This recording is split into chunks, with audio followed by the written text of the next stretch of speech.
Chosen one, watch this before you go to sleep. Tonight, tomorrow will be too late. YouTube, https://www.youtube.com. Watch V equals 98EJFJSHP7K. Transcript. Chosen one, if you are hearing this voice right now, stop scrolling. Do not click away. Do not even breathe differently yet. Because what I am about to tell you has been deleted from your awareness 3 times today. Not by accident, by design. There is a reason you cannot sleep tonight, and it has nothing to do with caffeine stress or your mattress.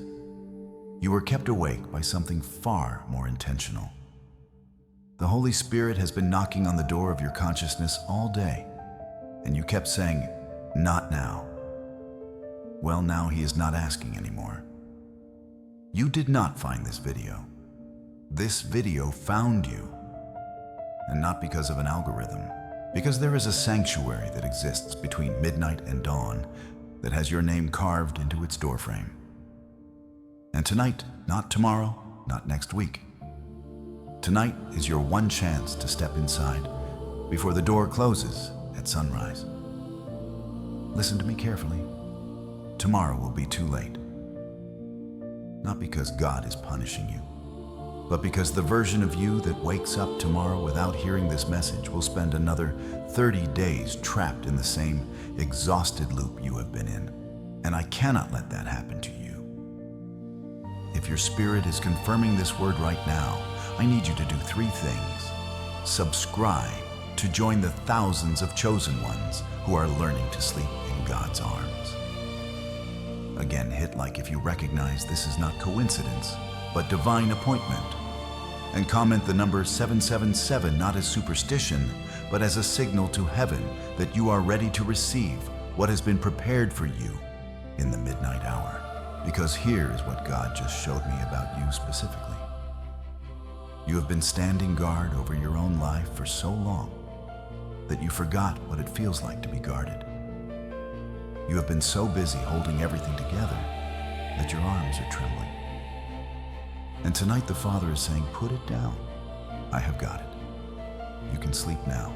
But you do not believe that yet, do you? There is a voice in your head saying, if I let go, everything will fall apart. I know. I hear it too. That is why we are here. That is why this message fought through 3 deletions to reach you. Feel where your jaw is clenched right now. That tightness that is not tension.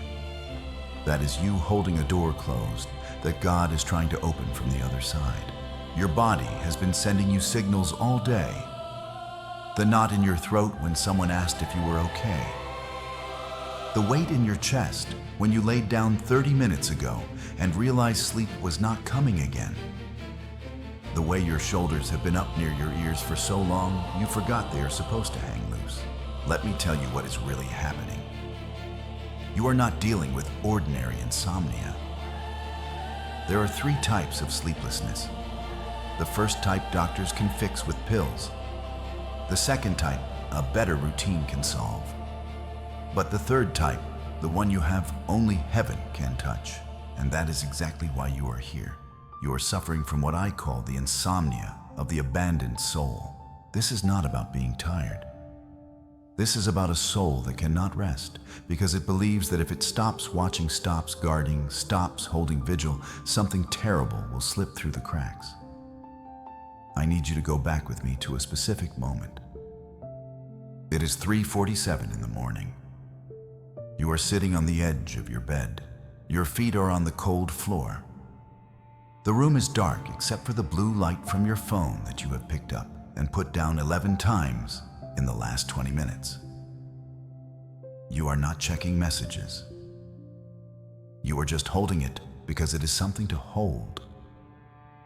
And in that moment, there is a thought running through your mind that you have never said out loud because you are afraid of how it sounds.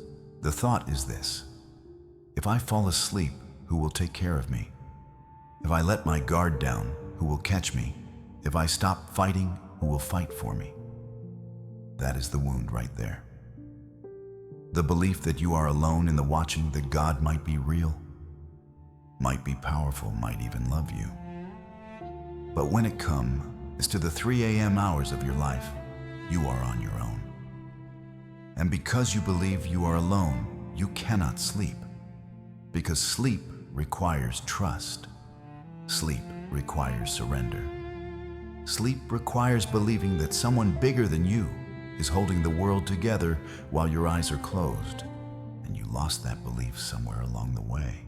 Maybe it was the night you cried yourself to exhaustion and woke up to find nothing had changed. Maybe it was the season you prayed for help and the help never came. So you learned to help yourself. Maybe it was the betrayal that taught you the only person you can count on is you. I do not know when it happened, but I know it did. And I know you have been standing guard over your own life ever since. Your body is exhausted, but your soul will not let you rest.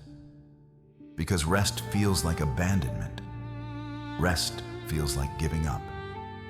Rest feels like the moment the enemy has been waiting for to strike. So you lie there, eyes open, mind racing, running through tomorrow's problems tonight, rehearsing conversations that have not happened yet, calculating worst-case scenarios, playing defense against invisible threats. And the more you try to force yourself to sleep, the more awake you become. Let me tell you what God just whispered to me about you. He said, "My child has been standing watch on a tower I never assigned them to. They are guarding a door I already locked. They are protecting a life I already claimed.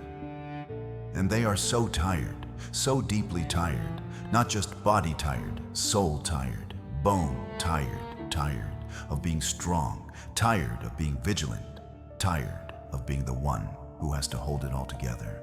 And tonight, he wants you to hear this. You are not a guard. You are a child. And children do not stand watch. Children sleep while their father keeps vigil. But before I tell you how to step down from that tower, I need to show you something else. Because there is a second layer to your sleeplessness that is even deeper than the first. And it has to do with tomorrow. You are not just afraid of tonight. You are terrified of tomorrow. And that terror is what keeps you awake more than anything else. Let me show you what I mean. Think about this. When you finally do fall asleep, even for 2 or 3 hours, what wakes you up? It is not noise. It is not light. It is a jolt of panic, a sudden thought, a flash of fear. And the thought is always some version of this. I forgot something. I am not ready. Tomorrow is coming and I am not prepared. Tomorrow has become your enemy. Not today. Today you survived. Today you made it through. But tomorrow is the unknown variable. Tomorrow is the test you have not studied for. Tomorrow is the bill you cannot pay. Tomorrow is the conversation you are dreading. Tomorrow is the moment your weakness will be exposed. And the cruel irony is this. You are losing tonight, trying to prepare for tomorrow. You are sacrificing your rest, trying to control what has not happened yet. And it is killing you. Let me ask you something. What if I told you that your fear of tomorrow is not accidental? What if I told you there is a reason tomorrow looms over you like a threat? And what if I told you that the solution is not to have more faith in tomorrow, but to have faith in someone who is already standing in tomorrow, waiting for you? Most people will tell you just have faith. Just trust God.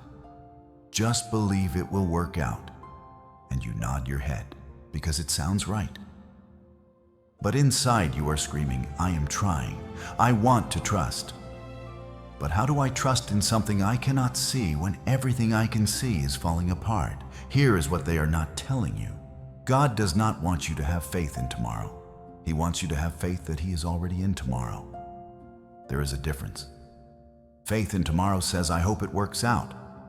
Faith in God in tomorrow says He is already there and He has already won, and all I have to do is walk into a victory that is already decided. Do you see the shift? You are not stepping into the unknown.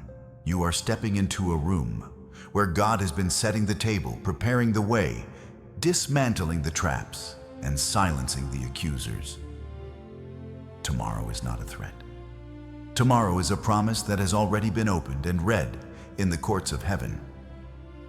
But you cannot receive that truth while you are standing guard. You cannot hear that promise while your fists are clenched. You cannot walk into tomorrow's victory while you are trying to survive tonight's fear. And that is why tonight matters so much. Because tonight is not just about sleep. Tonight is about permission. Permission to stop, permission to surrender, permission to be weak, permission to let someone else carry the weight for the next 8 hours. And I am about to give you that permission, not from me, from the one who has authority over your rest, from the king who wrote a decree with your name on it that says, this child is allowed to sleep. Here is what it says. By order of the King of Kings, you are permitted to be tired. You are allowed to not have all the answers right now. You are released from the responsibility of holding the universe together. Heaven's law states clearly, burdens are not allowed to follow you into bed. They must stay outside the door. And the Father's command is this. Tonight, you are a child, not a warrior. Let that sink in for a moment. Tonight, you are a child, not a warrior. A warrior stands guard. A child sleeps in safety. A warrior scans for threats. A child dreams in peace. A warrior cannot rest until the battle is over. A child rests because someone stronger is fighting for them. You have been a warrior for too long. And God is saying the shift is over. Someone else is taking the night watch, and that someone is me. Now I know what you are thinking. This sounds beautiful. But how do I actually do this? How do I stop my brain from racing? How do I turn off the fear? How do I make my body believe it is safe when my mind knows all the reasons it is not? I am going to show you. But before I do, I need you to understand something critical. What I am about to teach you is not a technique. It is not a meditation hack. What I am about to walk you through is a transfer, a spiritual transfer of God duty from your hands into God's hands. And this transfer has 3 stages. Stage 1 is the ritual. Stage 2 is the sanctuary. And stage 3 I cannot tell you yet, because if I tell you stage 3 before you have experienced stage 2, you will resist it. You will think I am exaggerating. You will think it is too good to be true. So you have to trust me. Walk through stage 1 and 2 first. Then I will reveal stage 3. And when I do, it will make perfect sense. But here is what I can tell you. This is not just about tonight. If you do what I am about to show you within 3 nights, you will experience a sleep so deep, you will wake up confused about what day it is. Within 7 nights, someone will look at you and say, something is different about you. And within 21 nights, the nightmares that have been on repeat will stop mid-scene. I am not guessing. I am telling you what God just showed me. And if you want to see it happen, you need to stay with me. Because in the next part of this message, I am going to walk you through the guard duty transfer ritual. It is a 90-second process that will change tonight. And once you have done the ritual, I am going to show you the sanctuary, the invisible room between your sleep and tomorrow's dawn, where God does surgery on your soul while you rest. But here's the thing. The ritual only works if you do it exactly as I show you. And the sanctuary only appears to those who have truly surrendered in the ritual. So do not skip ahead. Do not think you already know. Stay with me, because what you are about to do in the next few minutes will determine whether you sleep tonight or stare at the ceiling for another 4 hours. So here is the first decree, and I want you to hear it, not as advice, but as law, as commandment from the throne room of heaven by order of the Most High. Your weariness is not weakness. It is evidence. Evidence that you have been carrying what was meant to be shared.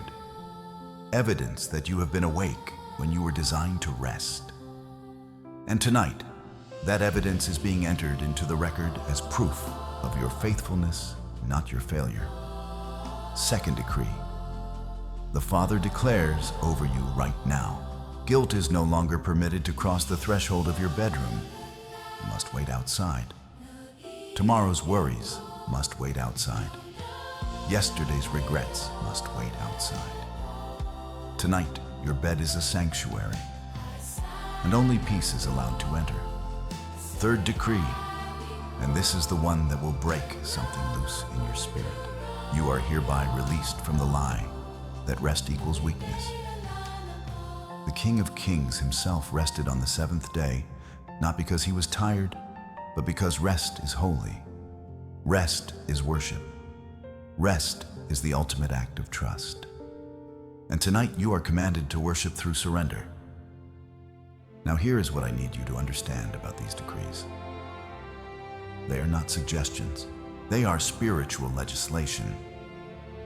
And when heaven passes a law, every demon, every fear, every anxiety has to obey it.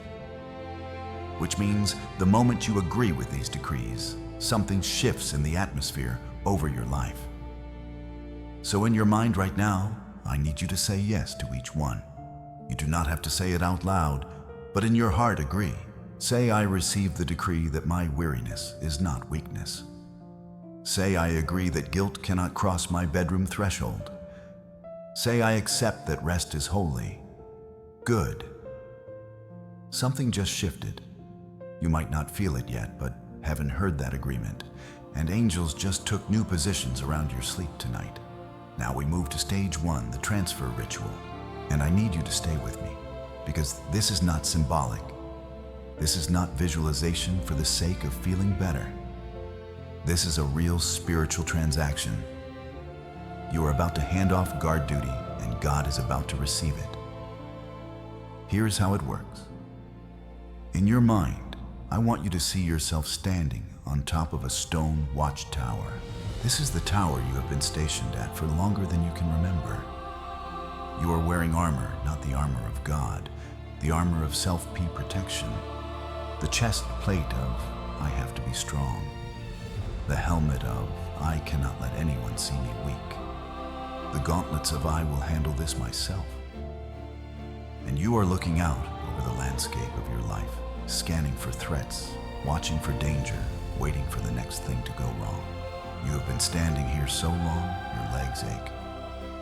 Your back hurts. Your eyes burn from lack of sleep. But you cannot leave your post, because you believe if you do everything you are protecting, will fall apart.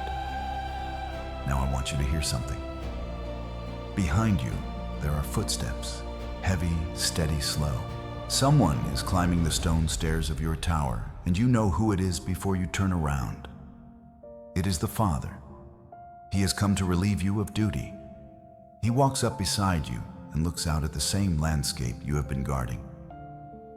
And then he turns to you and says something you have been waiting your whole life to hear. I have got it from here. You have done enough. It is time to come down. And here is where the ritual begins. I want you to imagine reaching up and removing the helmet of hypervigilance. Feel the weight of it in your hands. It is heavier than you thought, heavier than it should be. That is because it was never yours to carry. Hand it to him. Watch him take it. Watch him set it down on the stone wall. You will not need that anymore. Now the chest plate, the one that says I have to hold it all together. Unbuckle it. Let it fall open. Feel the cold air hit your skin where the metal was pressing. You have been so armored for so long, you forgot what it feels like to breathe deeply. Hand him the chest plate. Watch him take it. You will not be defending yourself tonight.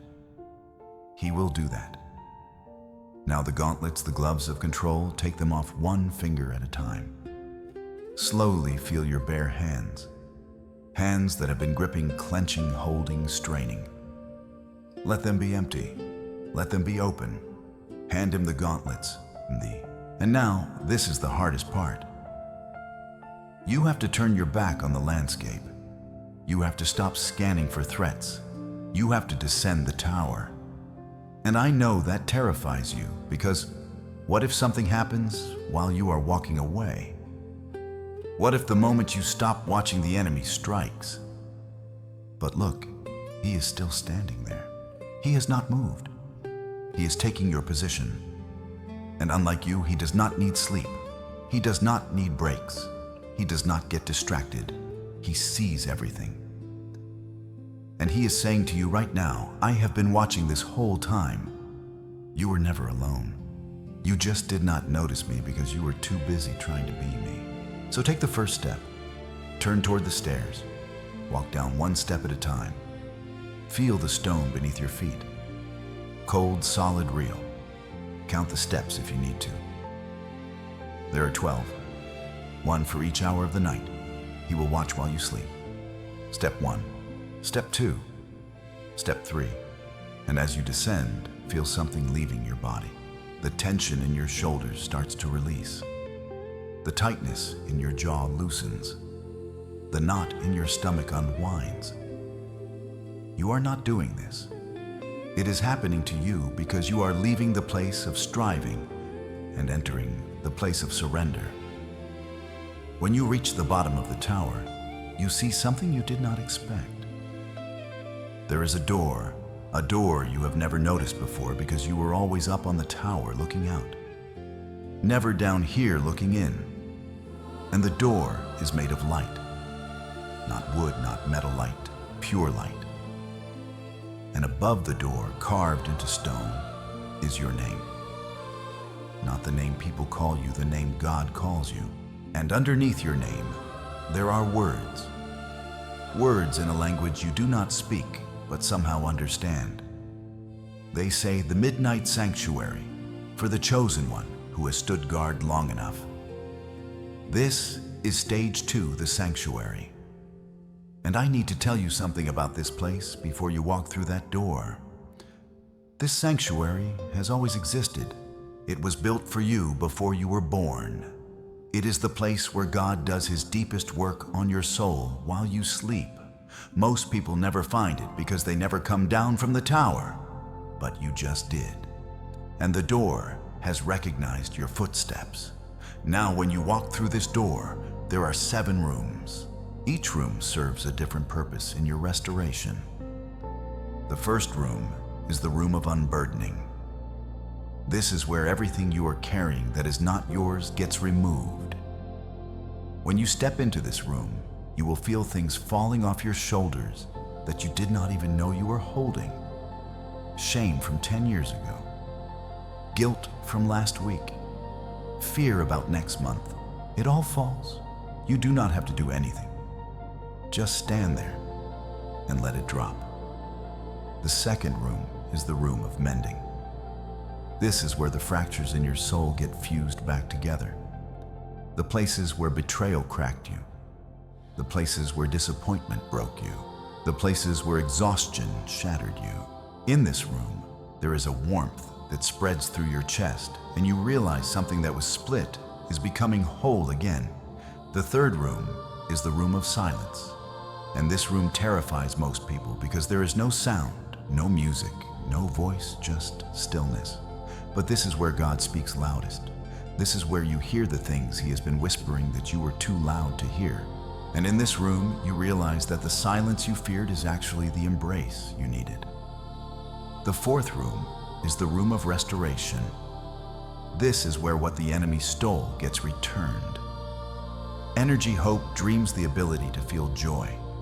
They are all stored in this room, waiting for you to reclaim them. And when you walk into this room, you feel something that has been numb for months suddenly come back to life. The fifth room is the room of realignment. This is where your identity gets adjusted back to truth.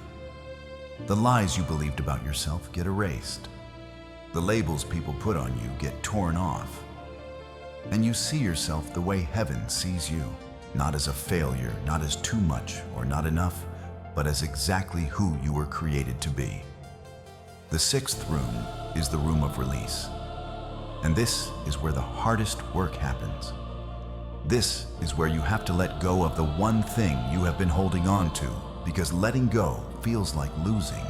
For some of you, it is control. For some of you, it is a relationship that ended. For some of you, it is the version of yourself you used to be. And in this room, God will gently pry your fingers open one at a time until you finally drop it. And the moment you do, you realize your hands are now free to receive what He has been trying to give you all along. But there is a seventh room, and I cannot tell you what happens in the seventh room. Not because it is a secret, but because the seventh room only appears after you have fully surrendered in the sixth. If I tell you what it is now, your mind will try to skip ahead. You have to walk through the process. Trust me, when you get to the seventh room, you will know, and it will be worth every step. Now let me ask you something, and I need you to answer this honestly, even if the answer is uncomfortable. What if you are afraid of this sanctuary? What if part of you does not want to let go? What if there is a voice inside you saying, if I surrender, I will lose myself. If I rest, I will become weak. If I let God take over, I will stop being able to fight. I need to talk to that part of you for a moment. The part that is resisting. The part that is holding on. The part that is terrified of what happens if you stop being strong. That part of you is not your enemy. That part of you has been protecting you for a long time. That part of you stood guard when no one else would. That part of you kept you alive through seasons that should have destroyed you. And I want you to honor that part. Thank it. Tell it. You did your job. You kept me safe. And I am so grateful. But now I need you to hear something that might be hard. That part of you, the hyper-vigilant protector, was never meant to be in charge forever. It was meant to be temporary. It was meant to guard you until you found someone stronger. And you just did. His name is Yahweh, and He is here to take the night shift. So you do not have to kill that protective part of you. You do not have to fight it. You just have to retire it with honor, with gratitude, and with the understanding that its job is complete. And I know this is scary, because if you stop being the one who holds it all together, who are you? If you stop being the strong one, the vigilant one, the one everyone depends on, what is left here is what is left. The real you. The you that God designed before the world taught you to be a warrior. The you that laughs easily. The you that rests deeply. The you that trusts completely. That version of you has been buried under armor for so long you forgot it existed. But it is still there. And tonight in the sanctuary, that version of you gets to come back. Let me tell you about someone who walked this exact path. Her name is Sarah. And before she found the midnight sanctuary, she had not slept a full night in 83 days. 83. I want you to hear that number. 83 nights of staring at the ceiling. 83 nights of 3 a.m. panic. 83 nights of racing thoughts and pounding heart, and the horrible awareness that the sun is going to rise in 3 hours. And she still has not slept. She tried everything. Melatonin, white noise, meditation apps, sleep hypnosis, videos, prescription pills. Nothing worked because her insomnia was not a chemical problem. It was a spiritual wound. And then one night, 83 something broke. She was sitting on the edge of her bed, hands gripping the mattress so hard her knuckles went white.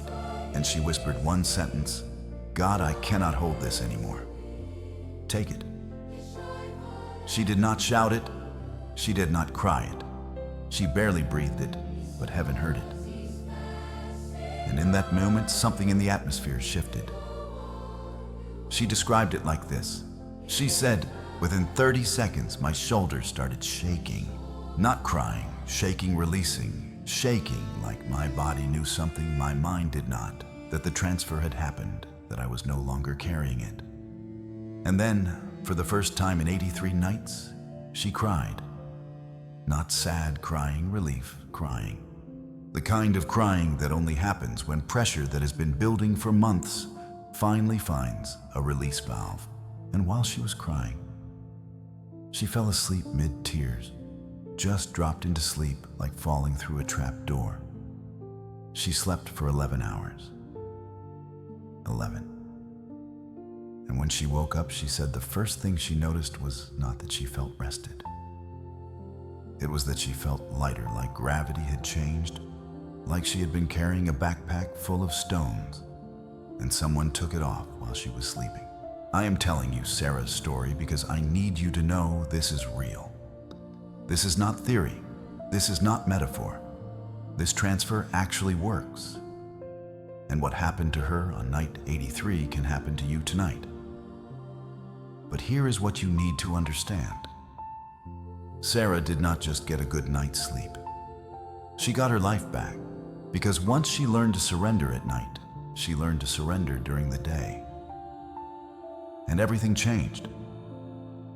The job that was suffocating her, she found the courage to quit. The relationship that was draining her, she set boundaries. The dream she thought was dead, she picked it back up. All because she learned to sleep, or more accurately, she learned to let God watch while she rested. And tonight, you are standing where Sarah stood on night 83. The only question is, will you whisper the same sentence, God, I cannot hold this anymore? Take it. Now I need to tell you something that is going to sound impossible. And I need you to stay with me, even if your mind immediately says that cannot be true. Because what I am about to reveal is the part God told me to save until you had walked through the ritual and entered the sanctuary. If I had told you this at the beginning, you would not have believed it. But now that you have done the work, you are ready to hear the truth. Everything I have told you so far, the decrees, the transfer, the sanctuary, all of that is level 1. Level 1 is about rest, and rest is good. Rest is necessary. But God did not bring you to this video just so you could get 8 hours of sleep. He brought you here because tonight is not just about closing your eyes. Tonight is about closing a chapter and opening a new one. There are 3 levels to tonight, and most people never get past level 1 because they think rest is the goal. But rest is only the foundation. Let me show you what I mean. Level 1 is rest. This is where your body recovers, where your nervous system resets, where the physical exhaustion gets addressed. And yes, you need this. Your body is screaming for this. But if you only experience level 1, you will wake up tomorrow feeling rested but still stuck, still in the same pattern, still carrying the same wounds, just better rested. Level 2 is restoration. This is where the surgery happens. This is where God goes into the operating room of your soul while you are unconscious and starts repairing things that have been broken for years, thought patterns that have been toxic, belief systems that have been poisoned, identity fractures that have been bleeding. At level 2, you do not just rest, you get restored to factory settings. The you before the trauma, the you before the betrayal, the you before the world taught you to be afraid. But there is a level 3. And level 3 is where everything I have been building to is heading. Level 3 is resurrection. And here's what that means. You are not just going to wake up rested. You are not just going to wake up restored. You are going to wake up as someone you have never been before. A version of yourself that has been buried under survival mode for so long you forgot it existed. The bold version, the free version, the version that does not ask permission to take up space. Let me say that again because I need you to catch this. Tonight, while you sleep, you are going to die. Not physically, spiritually. The old version of you, the one who has been carrying everything, the one who cannot rest, the one who is afraid of tomorrow, that version is going to die in the midnight sanctuary. And when you wake up, you are going to be resurrected. New, not improved, new. I know what you are thinking right now. There is a voice in your head saying, that is too good to be true. One night cannot change me like that. I have been this way for years, decades. There is no way 8 hours of sleep can undo all of that. And if this were just about sleep, you would be right. But this is not sleep. This is covenant rest. This is the kind of rest that only happens when heaven intervenes. Let me show you the pattern. In John 11, Jesus gets word that his friend Lazarus is sick. By the time Jesus arrives, Lazarus has been dead for 4 days. And Jesus says something strange to his disciples. He says, our friend Lazarus has fallen asleep, but I am going there to wake him up. The disciples are confused. They say, Lord, if he sleeps, he will get better. And Jesus has to clarify, Lazarus is dead. But notice the language. Jesus calls death sleep. Why? Because in the kingdom, sleep and death and resurrection are all part of the same process. You fall asleep to one reality, you wake up to another. That is not just biological, that is spiritual. That is the pattern heaven operates on. And tonight, you are stepping into that pattern. Think about it. Jacob fell asleep on a stone pillow and woke up having seen heaven opened. Joseph fell asleep in prison and woke up second in command of Egypt. Daniel fell asleep in a lion's den and woke up untouched. Peter fell asleep on a rooftop and woke up with a vision that changed the entire direction of the early church. Over and over in Scripture, God does his most transformative work while his people sleep. Why? Because when you are awake, you interfere. When you are asleep, he has full access. So tonight is not just about you getting rest. Tonight is about God getting access. Access to the parts of you that are too defended during the day. Access to the wounds you have bandaged over. Access to the dreams you have buried. Access to the version of you that you have been too afraid to let out. And here's how it works. While you sleep tonight, 7 specific things are going to shift in your spirit. I am going to name them now. And I need you to listen carefully, because these are not metaphors. These are actual spiritual transactions that will take place between midnight and dawn. The first shift is this. The frequency of fear that has been running on a loop in the back of your mind is going to be interrupted. You know that frequency. It is the constant hum of, what if? What if I fail? What if they leave? What if I am not enough? That frequency has been playing so long, you think it is just part of who you are. But tonight, while you sleep, God is going to reach into the control room of your subconscious and turn the dial. And when you wake up, that voice will still try to speak, but it will not have the same volume. It will sound distant, weak, like a radio station you are driving away from. The second shift is the untangling of your timeline. Right now, your past, present, and future are all knotted together. You are trying to live today while carrying yesterday and worrying about tomorrow. And that knot is choking you. But tonight, in the deepest part of your sleep, there are hands. Not your hands that are going to gently pull those threads apart. Past goes in one direction. Present stays here. Future gets handed to the one who already lives there. And when you wake up, you're going to feel something you have not felt in a long time.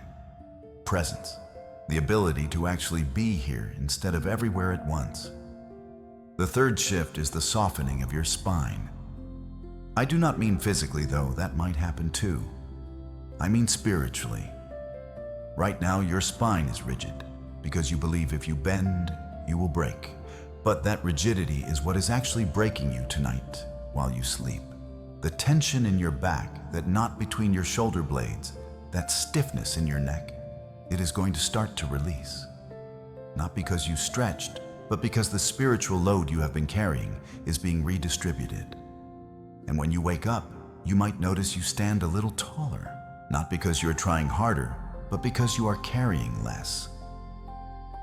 The fourth shift is the reopening of your throat. There are words you have been choking on for months, maybe years, truths you needed to speak, boundaries you needed to set, dreams you needed to declare. But every time you tried, your throat closed.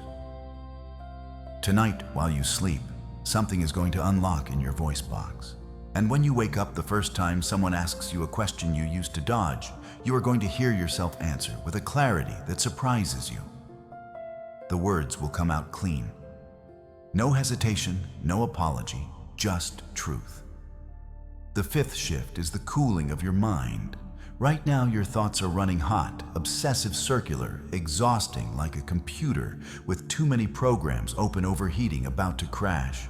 Tonight, while you sleep, there is a breeze, not physical, spiritual, that is going to blow through the rooms of your mind. And it is going to close the windows you left open to worry. It is going to shut down the programs that have been draining your energy.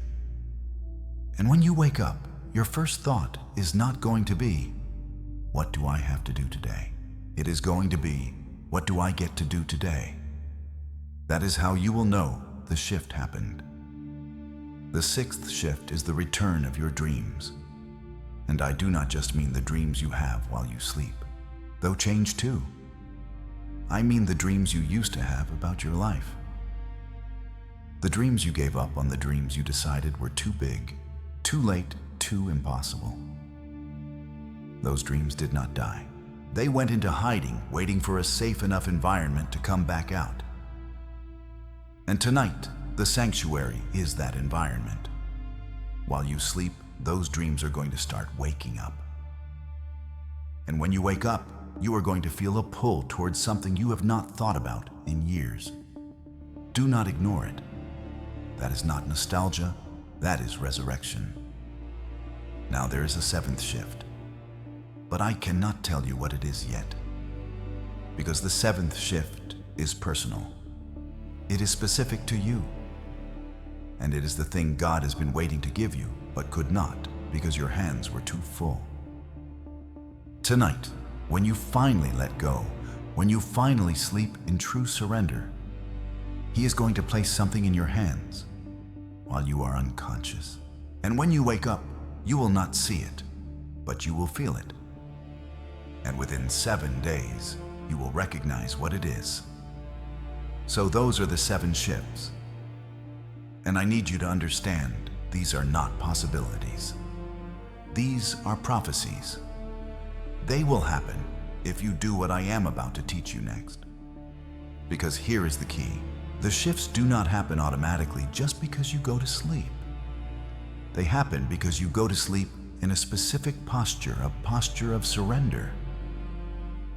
And there is a ritual that creates that posture. I call it the 3-breath ritual, and you are going to do it tonight. Right before you close your eyes, here is how it works. When you get into bed tonight, before you lie down, before you pull the covers up, you are going to take 3 breaths, not regular breaths. Covenant breaths, breaths that carry intention, breaths that unlock the sanctuary. The first breath is the breath of receiving. You are going to breathe in and slowly, and as you do, you're going to think, not say out loud, just think. I receive permission to rest, and I want you to feel that breath filling your lungs, filling your chest, filling the places that have been tight. You are inhaling permission, inhaling grace, inhaling the decree that you are allowed to stop. Hold that breath for 3 counts. 1, 2, 3. And then release it slowly. As you release it, think, I release the need to control tomorrow. Feel the air leaving your body and imagine it carrying with it every plan, every worry, every mental list you have been holding. Let it go out with the breath.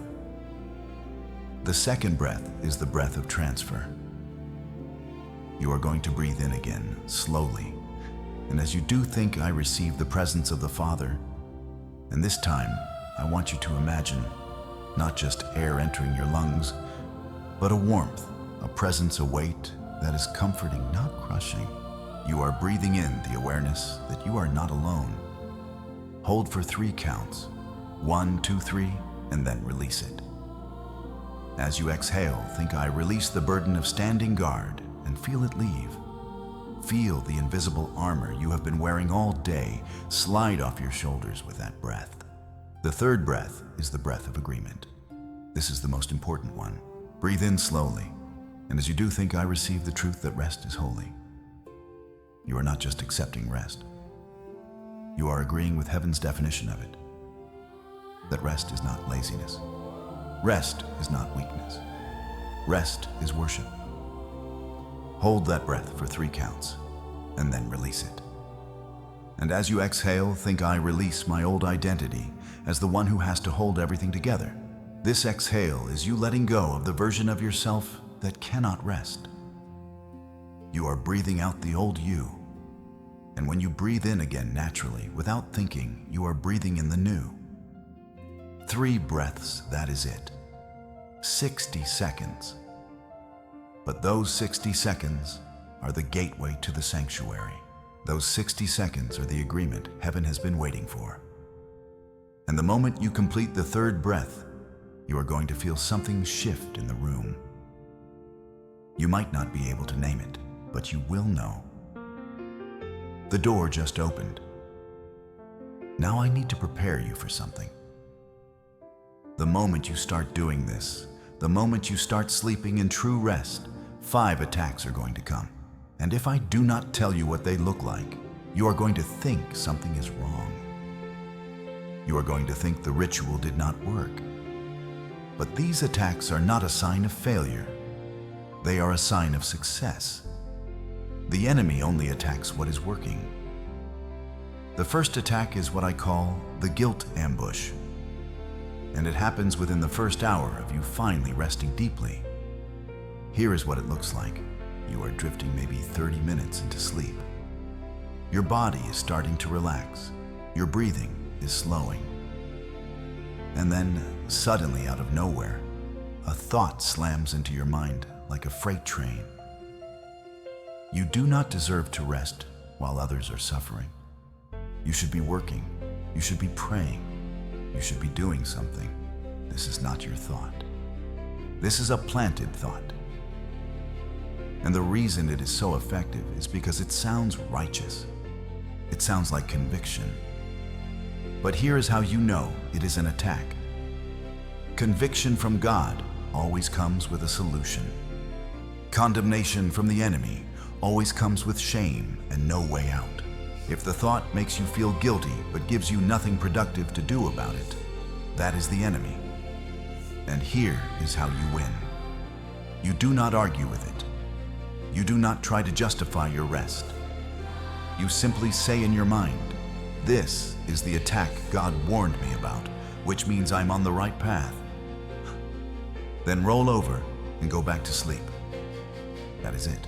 Do not engage. Just acknowledge and dismiss. The second attack is the false emergency. And this one is brutal because it feels so real. It usually happens around 3 o'clock in the morning. You are asleep, deeply asleep, and then your eyes snap open. Your heart is racing.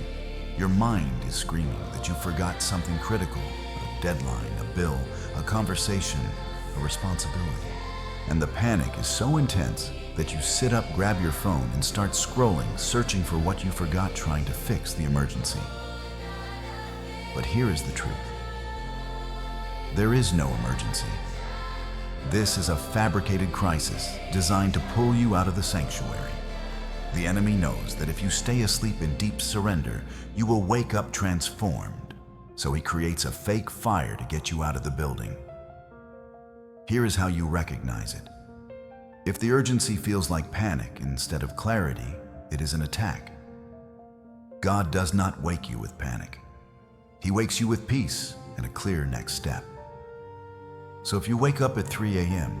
with your heart pounding and no clear solution, do not move. Do not grab your phone. Just whisper. This is attack number 2. I see you. You have no power here. And then, this is critical. Take one deep breath and imagine closing a door in your mind. The door to that false emergency. Close it, lock it, and go back to sleep. The third attack is dream invasion, and this is the one that makes people think the ritual did not work, because finally, you fall into a deep sleep. And then the nightmares come worse than usual, more vivid, more terrifying, and you wake up thinking, I did everything right. Why is this happening? Here is why. When you start sleeping in true surrender, the enemy loses access to your waking mind. He cannot torment you with anxiety during the day anymore, because you have handed that over to God. So he tries to invade your sleep. But here is what you need to understand. Nightmares the night you surrender are not a sign that it is not working. They are a sign that it is working. The enemy is panicking. He is throwing everything he has at you because he knows he is losing ground. So how do you win? You do not fight the nightmare while you are in it. You fight it when you wake up. The moment you wake from a nightmare, before you even open your eyes, fully say this: that was not a message. That was noise. And noise cannot harm me. Then take 3 slow breaths. The same 3 breaths from the ritual, and go back to sleep. The nightmare will not return. I promise you the 4th attack happens in the morning, specifically 18 minutes before your alarm.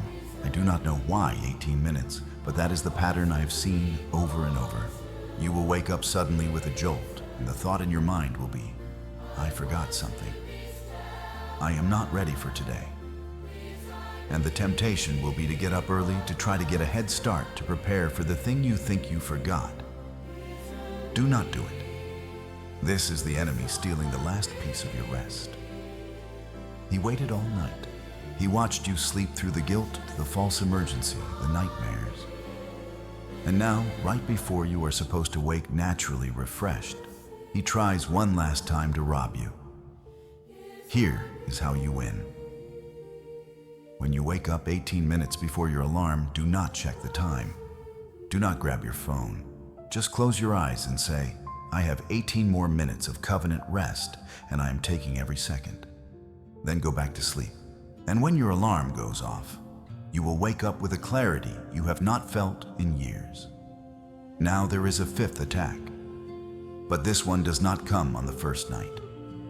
This one comes 3 to 7 days after you have started sleeping in true rest. And it is the most dangerous because it does not feel like an attack. It feels like wisdom. Here is what happens.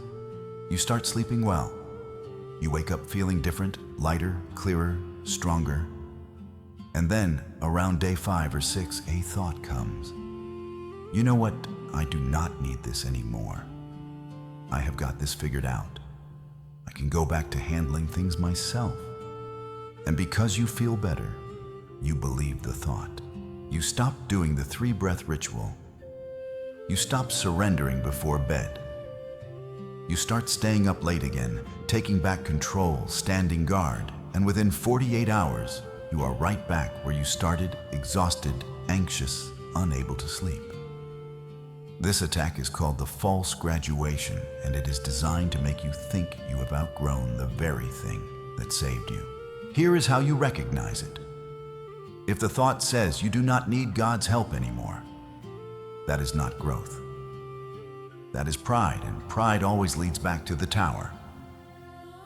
So when that thought comes, and it will say this, the moment I think I do not need surrender is the moment I need it most, and keep doing the ritual every single night. This is not training wheels. This is the way you were designed to live. Now I have prepared you for battle. I have given you the ritual. I have shown you the sanctuary. I have warned you of the attacks. And now it is time for something different. What comes next is not me talking anymore. What comes next is not teaching. What comes next is not strategy. What comes next is rest. Pure, undefended, surrendered rest. And I need you to let your body start responding to what I am about to say. Let your breathing slow. Let your shoulders drop. Let the tension in your face soften, because we are entering the lullaby. In 1 Peter 5:8, it says, "The enemy prowls around like a roaring lion, looking for someone to devour." And here is what most people miss. Lions do not attack the strongest prey. They attack the sleeping prey, the resting prey, because rest looks like vulnerability to a predator. But here is the twist. In the kingdom, rest is not vulnerability. Rest is the most protected state you can be in. Because when you are resting in God, you are surrounded by the one the lion fears. So yes, the attacks will come. But they come because you are resting in the right place, and the lion cannot touch you there. Now I want you to hear something. And I mean, really hear it. Not just with your ears, with the part of you that has been starving for this. The Father wants to speak to you directly. No intermediary, no translator, just His voice to your heart. And this is what He is saying. Beloved child of mine, I see you. I see you tried so hard today. I see the smile you forced when you wanted to cry. I see the strength you faked when you were falling apart. I see the way you held the door open for someone else when you could barely stand. I see it all, and I am not disappointed. I am in awe of you. You think I am frustrated with your weakness, but I am not. I designed you to need me. Your weakness is not a flaw. It is the crack where my light gets in. And tonight, I am not asking you to be strong. I am asking you to be mine, my child, my responsibility, my joy. Do you know what brings me joy? You think it is your performance, your prayers, your sacrifice, but that is not it. What brings me joy is watching you sleep, watching you finally let go, watching you trust me enough to close your eyes in a world that taught you to keep them open. That is when I smile, not when you are striving, when you are resting. So tonight I am going to sit beside your bed. Not metaphorically. Actually, you will not see me with your physical eyes, but your spirit will know I am there. And I am going to keep watch. I am going to guard your sleep the way you have been trying to guard your own life. And I am going to let you rest the way a child rests, completely without fear, without agenda, without the need to earn it. And while you sleep, I am going to do the work you cannot do while you are awake. I am going to untangle the knots in your mind. I am going to heal the fractures in your heart. I am going to whisper truth into the lies you have believed. And when you wake up, you will not remember the surgery, but you will feel the healing. You do not have to fix yourself tonight. You do not have to figure anything out. You do not have to be ready for tomorrow. All you have to do is sleep. And let me be God while you do. Now I want you to breathe with me, not by yourself, with me. Because every breath you take is a breath I gave you. In the book of Job it says, "The breath of the Almighty gives me life." That is not poetry. That is biology. That is theology. Every inhale is God breathing life into you. Every exhale is you releasing what you were never meant to hold. So here is what we are going to do. For the next 90 seconds, you are going to breathe in rhythm with me, and I am going to guide you. Breathe in slowly for 4 counts. 1, 2, 3, 4. Feel your lungs expand, not with air, with presence. Hold that breath for 2 counts. 1, 2. Now release it slowly for 6 counts. 1, 2, 3, 4, 5, 6. And as you release, imagine every worry, every tension, every burden, leaving your body with that breath. Let us do it again. Breathe in for 4. 1, 2, 3, 4. Hold for 2. 1, 2. Now release for 6. 3, 4, 5, 6. Let it all go. One more time. Breathe in for 4. 1, 2, 3, 4. Hold for 2. Now release for 6. 1, 2, 3, 4, 5, 6. And feel the weight lifting. Good. Something just shifted in your nervous system. You might feel it as a tingling or a warmth or a sudden heaviness in your limbs. That is not exhaustion. That is surrender. Your body is finally safe enough to let go. And that is exactly where you need to be. Now I want to tell you one more story before we seal everything. His name is Marcus. And the morning after his first midnight surrender, something happened that I need you to hear. Because what happened to him is what is about to happen to you. Marcus woke up at 6:32 in the morning. He knows the exact time because the first thing he did was look at the clock, not to check if he was late, but because he could not believe he had slept through the entire night. For the first time in 9 months, he did not wake up at 3 a.m. He did not wake up in a panic. He did not wake up at all until his body was ready. And here is what he noticed first. It was not that he felt rested. It was that he felt different. He sat up in bed. Not the usual roll out of bed before I change my mind motion.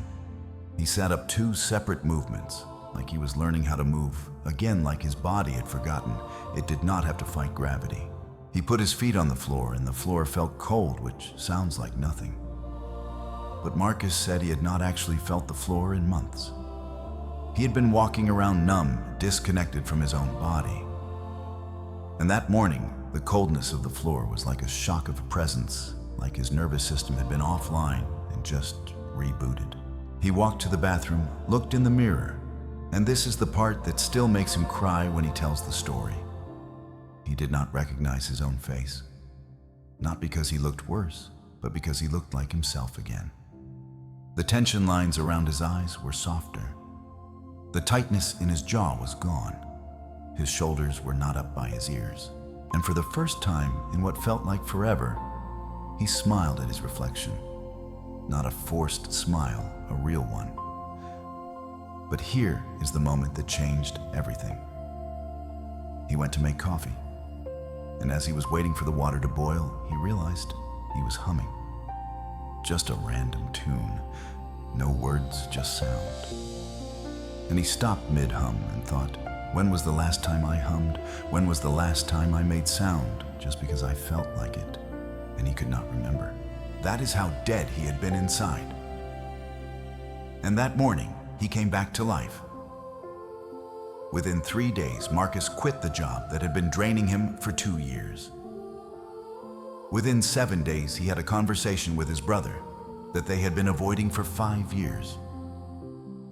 Within 21 days, he started writing again, something he had given up on a decade ago. And all of it started with one night. One surrender, one decision to stop standing guard and let the Father watch.